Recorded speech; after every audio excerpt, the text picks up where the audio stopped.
Celebramos hoy con toda la iglesia la fiesta de San Pedro de San Pablo, que es el día a su vez del pontífice, un día para rezar por el Papa. Y el Evangelio nos encontramos la promesa del papado a Pedro. Todo comienza con una pregunta sobre el reconocimiento de Jesús.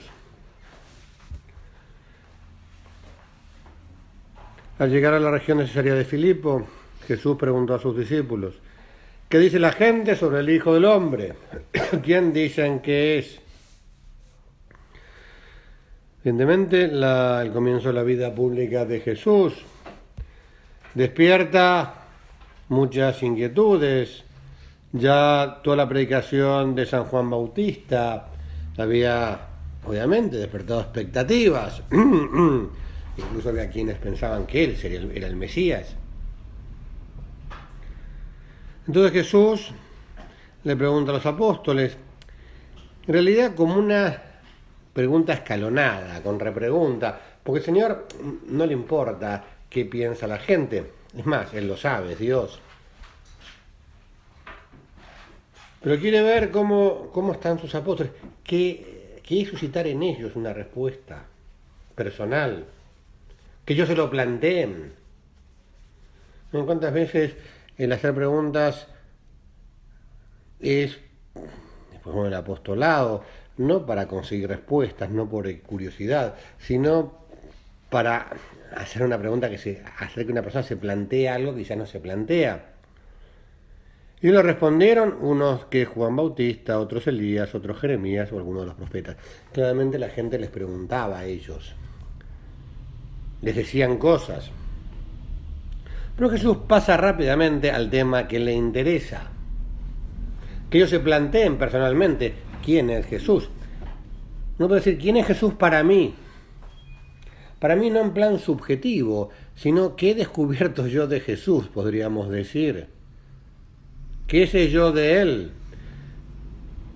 Y ustedes les preguntó quién dicen que soy.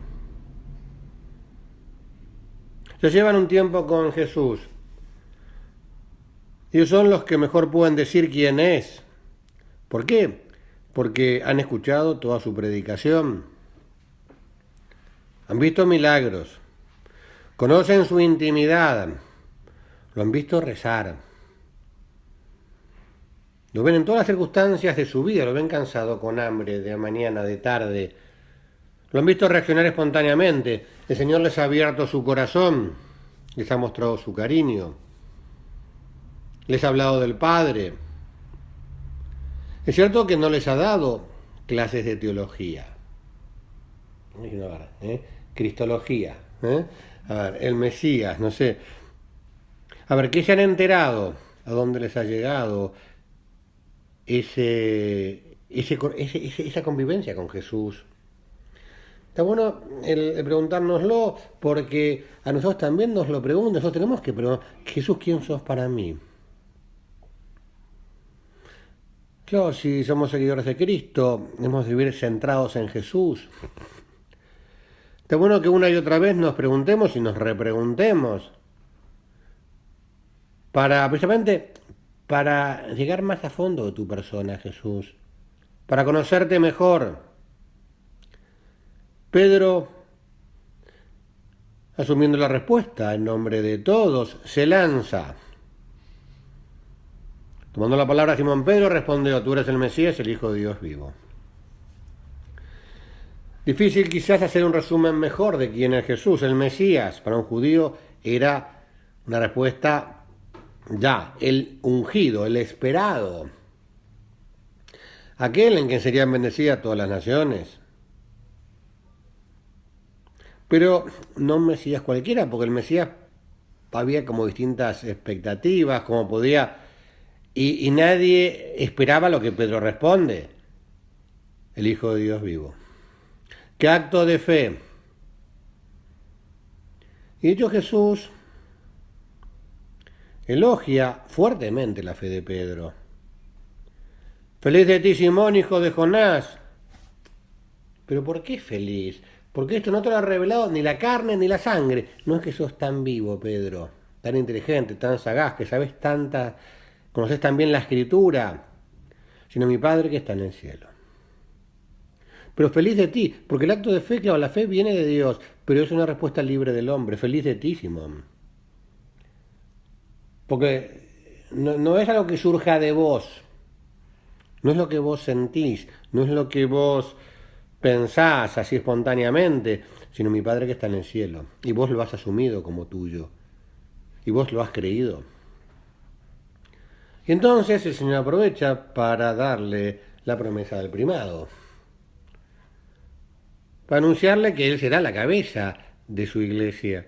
Yo te digo, tú eres Pedro, y sobre esta piedra edificaré mi iglesia.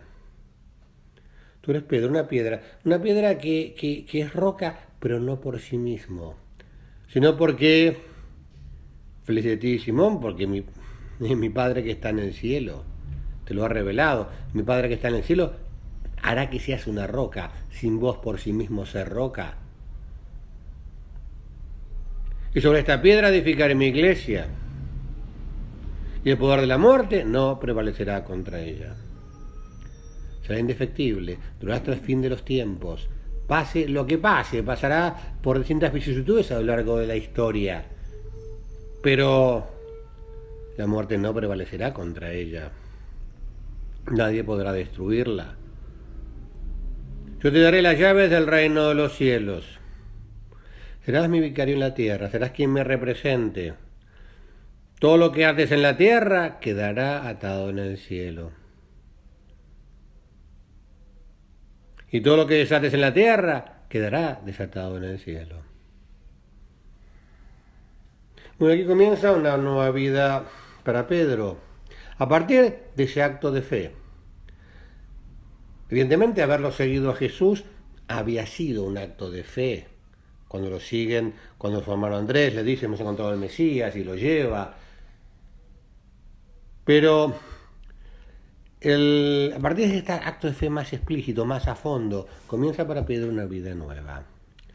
Y podemos ir más allá del primado. Vamos a fijarnos, a hablar este rato con Jesús de nuestra vida de fe. Como en la vida de Pedro la fe es esencial, como cualquier cristiano, pero sobre todo porque Pedro es el guardián de la fe de la iglesia. O sea, en su vida tiene un papel más explícito, más claro, más directo. Tiene que ver esencialmente con su misión particular, que no es ni la tuya ni la mía. Pero aún así, te digo, la fe, este momento es clave en la vida de Pedro, este acto de fe, pero una fe es una fe que debería crecer, que debería madurar. Una fe que estaría sometida a pruebas que no siempre saldría victoriosa, porque es una fe que se hundiría caminando sobre las aguas, que empezaría a caminar sobre las aguas, pero se hundiría. Y Jesús lo saca, hombre de poca fe, porque has dudado. Una fe que se reafirmaría en momentos de crisis, ante la huida en masa en Cafarnaúm, cuando Jesús promete la Eucaristía y dejan de seguirlo la masa, aquellos que lo seguían más superficialmente. ¿A quién iremos? Tú tienes palabras de vida eterna.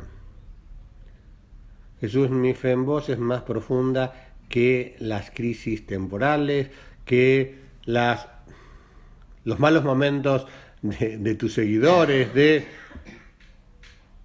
tú tienes palabras de vida eterna. No entiende, tampoco Pedro entiende, tampoco entiende por qué Jesús deja ir a la gente, permite que dejen de seguirlo, no hace nada para evitarlo, pero le cree. ¿A quién iremos? Jesús, no hay otro que vos. La fe radical, profundísima, más allá que todavía le falte. Una fe que flaquearía delante de los sirvientes del sumo sacerdote la noche del Jueves Santo. Y que el miedo lo haría borrarse y negar que lo conoce. Claro que lo conocía, pero está aterrado. Pero Jesús le había prometido: Simón, Simón, mira que Satanás ha pedido poder para zarandearte como el trigo. Pero yo he rogado por ti, para que no te falte la fe. Y tú, después que hayas vuelto, confirma a tus hermanos. Satanás zarandeará tu fe, la sacudirá, pero yo he rogado por ti, para que no falte tu fe. Y Señor, y así como he rogado por Pedro, Señor, rogás por nosotros, Señor, pedí por mi fe, para que cuando Satanás me la zarandee, porque me la zarandea, y a vos también te la zarandea. Si se zarandeó a Pedro, no te cuento. Gente que sorprende, que tiene dudas de fe. Y mirá, ¿cómo vas a tener una fe profunda, madura, etcétera, si Satanás no te la zarandea un poco de vez en cuando? Hay gente que perece, que pierde la fe porque se siente zarandeado. Y la misión de Pedro, cuando hayas vuelto, cuando hayas fortificado tu fe, cuando las hayas hecho crecer, hayas superado las pruebas, confirma a tus hermanos. Y esa misión que es de Pedro también de alguna manera es la nuestra también, que vivir de fe, de una fe profunda, honda, también para confirmar a nuestros hermanos. El resto de la vida de Pedro será vivir de fe y sostener la fe de sus hermanos. Por nuestra vida de fe, aprender a vivir una vida de fe. El concepto de fe, ¿qué es la fe para cada uno? Hay como muchos niveles de maneras de vivirla. Claro, hay una fe más religiosa, una fe más, no puedo decir, doctrinal, que se adhiere a todo, quizás sin entender mucho. Lo que nuestro padre llamaba la fe del carbonero. La fe de un hombre que trabaja con las manos, carbonero, que se dedica a vender carbón, digamos, a hacer carbón, y que evidentemente, que posiblemente en aquella época sería analfabeto o semianalfabeto, no tenía muchas luces, pero conoce la fe, sabe quién es Dios, qué es Trino, quién es Jesús, qué es la Eucaristía, qué es el bautismo, y lo cree firmísimamente y es capaz de dar la vida por esa fe.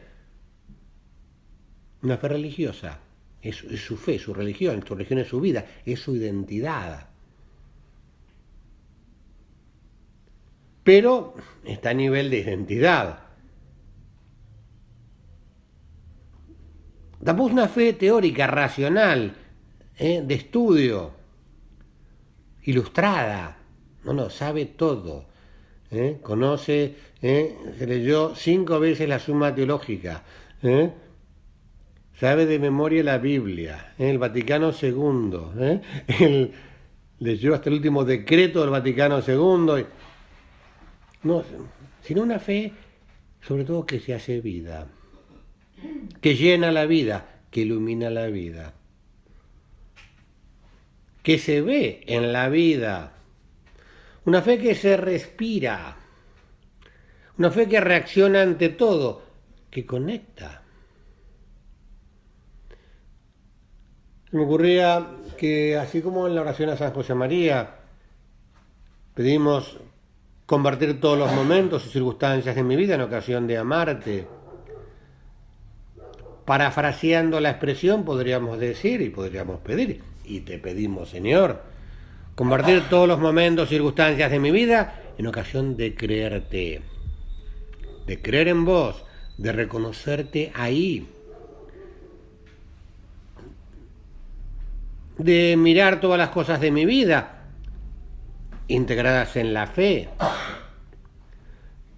porque no tengo dos miradas, una mirada meramente humana y otra mirada de fe, sino que tengo que integrarlas y aprender a mirar la vida y a mirar los sucesos y a mirar todo. A veces somos teóricos ante sucesos de la vida, no es raro que pase, o problemas de la vida interior.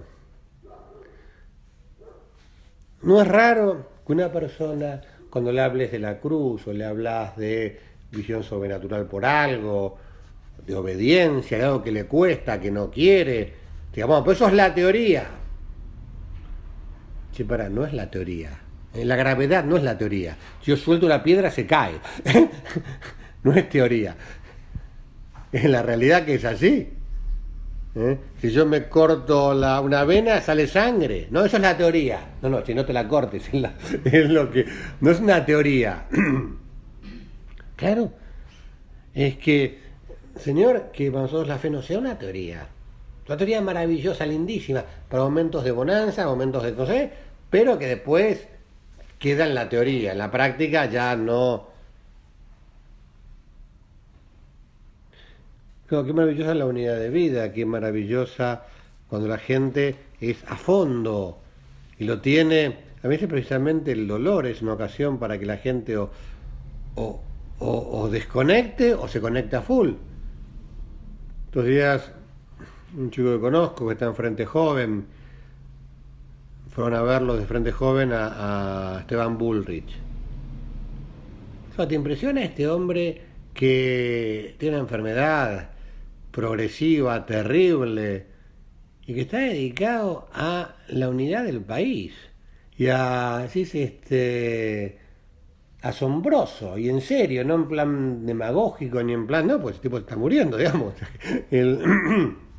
Bueno, y un tipo íntegro, con una fe profunda, que ha descubierto una misión en medio de su enfermedad, que no se mira al ombligo ni la guerra de victimismo, ¿no?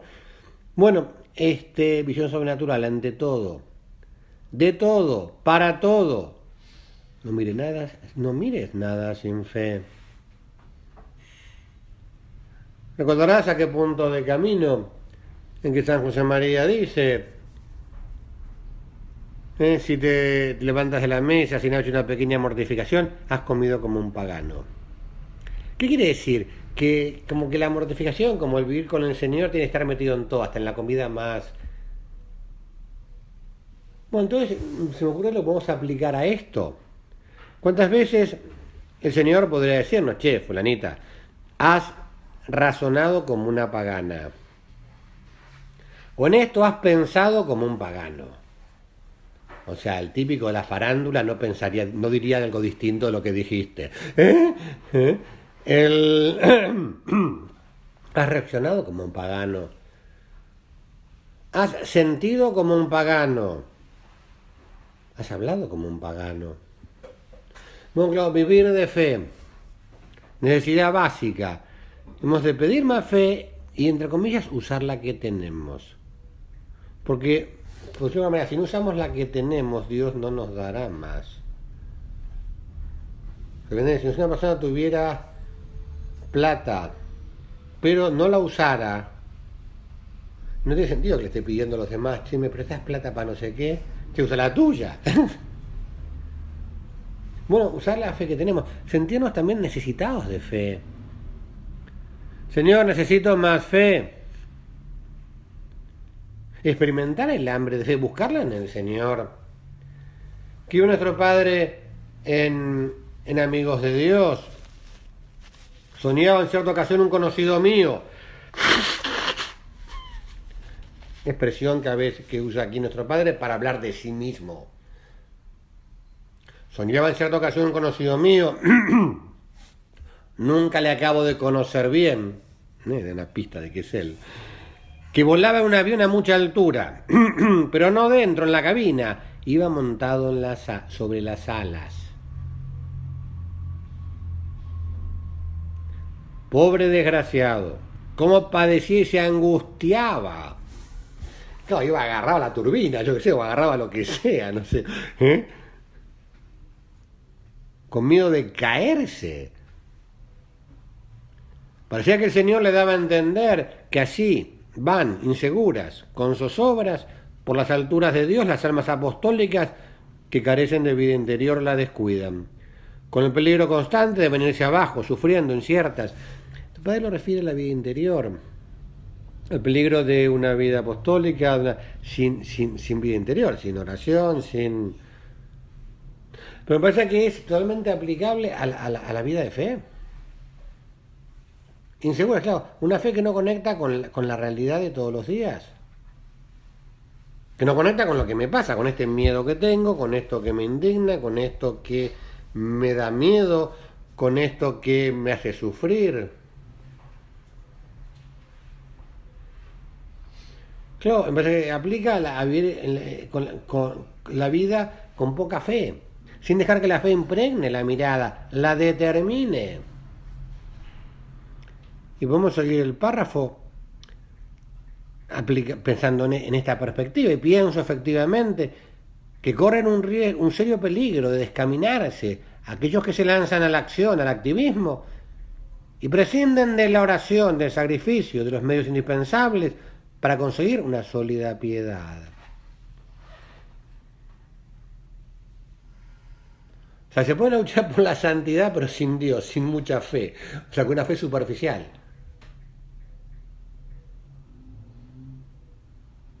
Con unas agarrándose. El Papa a veces sobre todo hablando, haciendo ver un poco errores de los tradicionalistas. El Papa habla a veces de las seguridades de agarrarse a fórmulas, a cosas, y si no agarrándose a cosas, sino al fondo de la cuestión, agarrándose a Dios. Y cuántas veces una persona sí puede hacer normas, pero hacer normas de piedad, pero no conecta con Dios, no tiene fe en el Señor en el fondo, son como cosas que tiene que hacer porque... Y llega un momento, claro, que si no tiene una fe sólida, si no ve a Dios detrás de todo, pierde sentido, se aburre.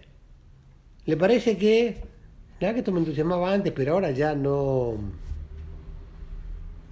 me atrae, no sé qué. Y claro, en el fondo porque falta fe de decir, che, estamos en una empresa divina, estamos cambiando el mundo, estamos en una misión de... Claro, y sin conexión con Dios. Que todo esto contribuye además con eficacia insustituible a que sea tan amable la jornada del cristiano. Porque su riqueza interior fluye en la dulcedumbre y la felicidad de Dios. Curioso la palabra dulcedumbre. La dulzura, diría yo, no sé.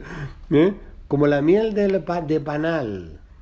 Claro, y es de la fe, de la solidez de la fe, de la seguridad en Dios,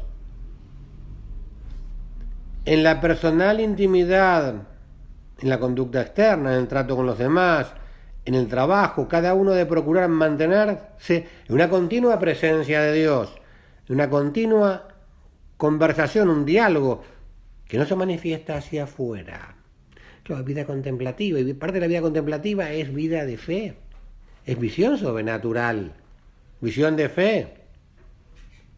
Pues eso conecta en unidad de vida, no es que yo tengo que tener presencia de Dios, yo tengo que vivir con Dios, en Dios, todas las cosas de mi vida. Entonces hablar de presencia de Dios, hablar de vida contemplativa, hablar de vida de fe, hablar de esperanza, hablar de amor, y esto conecta y todo es lo mismo, porque es la misma vida vivida con el Señor. ¿Fe en qué? Bueno, fíjate, fe en el amor de Dios, fe en su bondad, fe en su sabiduría, en su poder, más allá de lo que veo. No son teorías. Jesús aquí en la Eucaristía, en el Sagrario, está por amor a mí. Su bondad en mi vida, su bondad en el mundo. Un problema que tiene la gente, no saber responder al por qué Dios es tan bueno, permite esto, por qué.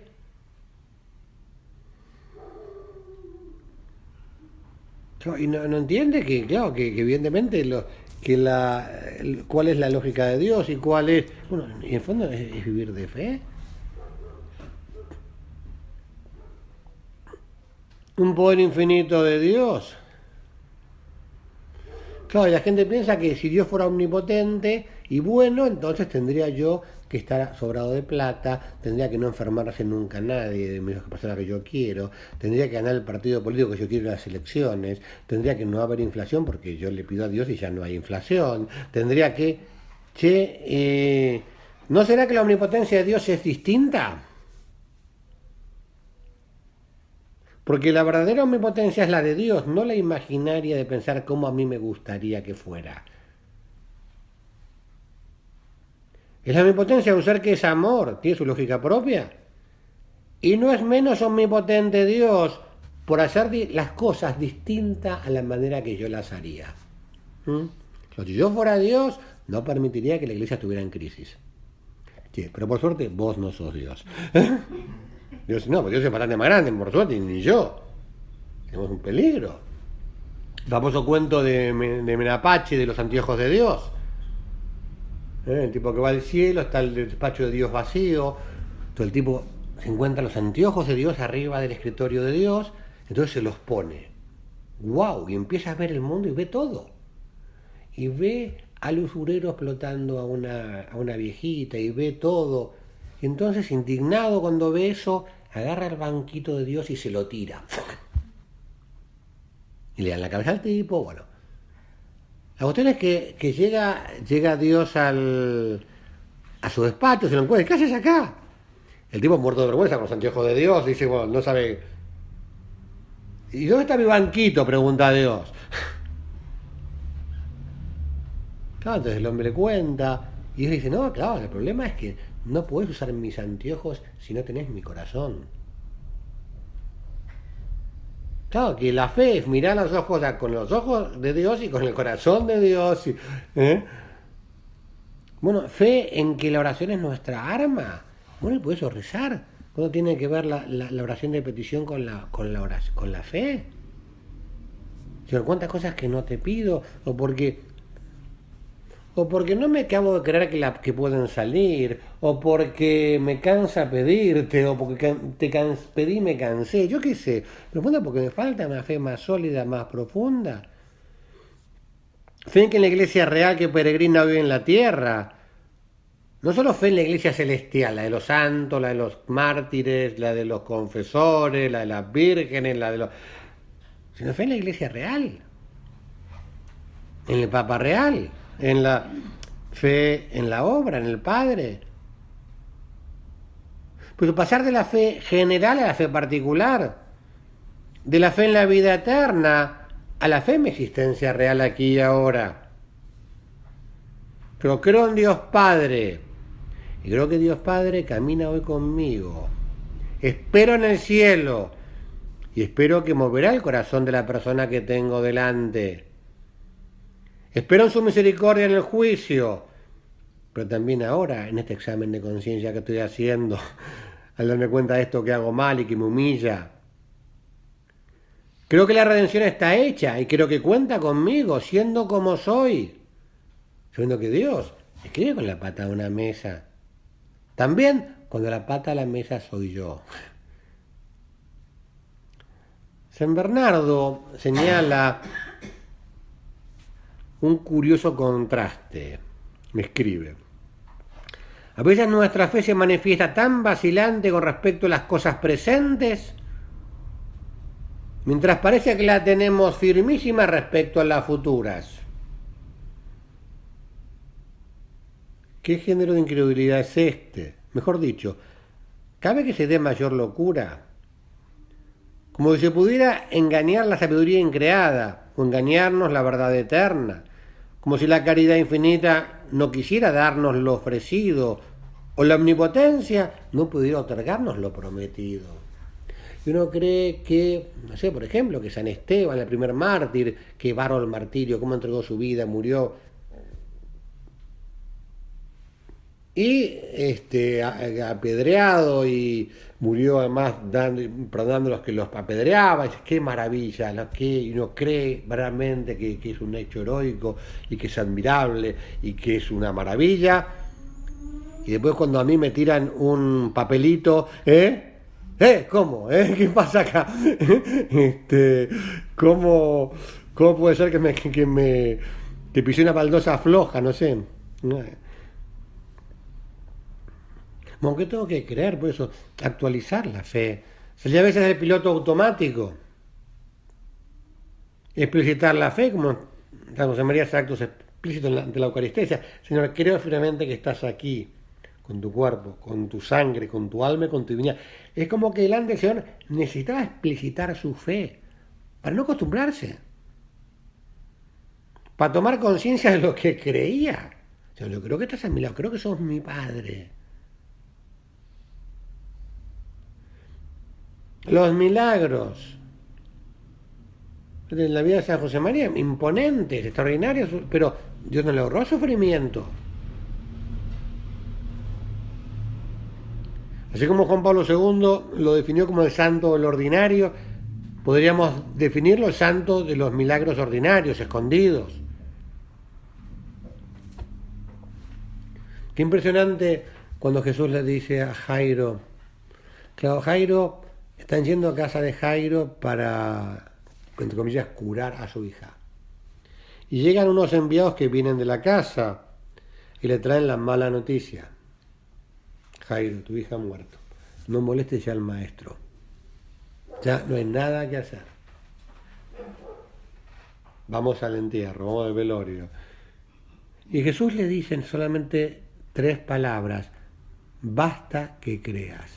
Basta que creas. La fe la da Dios, pero también depende de nuestra lucha por creer.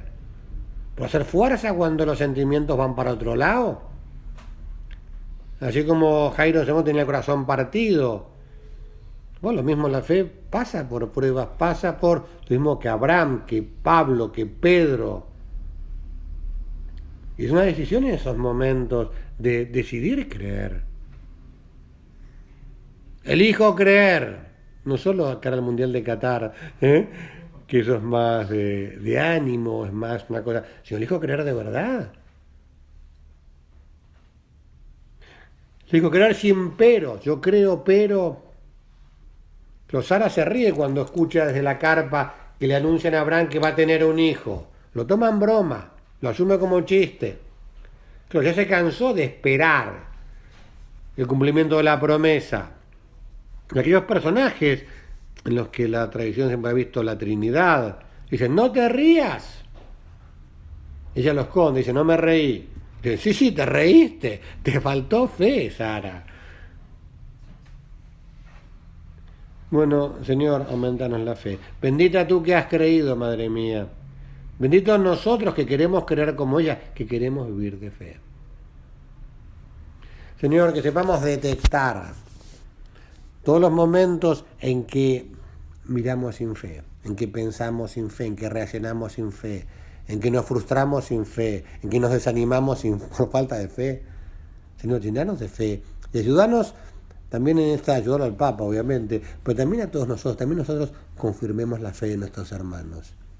Ayudemos a la gente a vivir de fe y a sostener la fe en los momentos que se le haga difícil, que se le haga pesado, en los que su fe pase por pruebas que precisamente están dirigidas a crecer.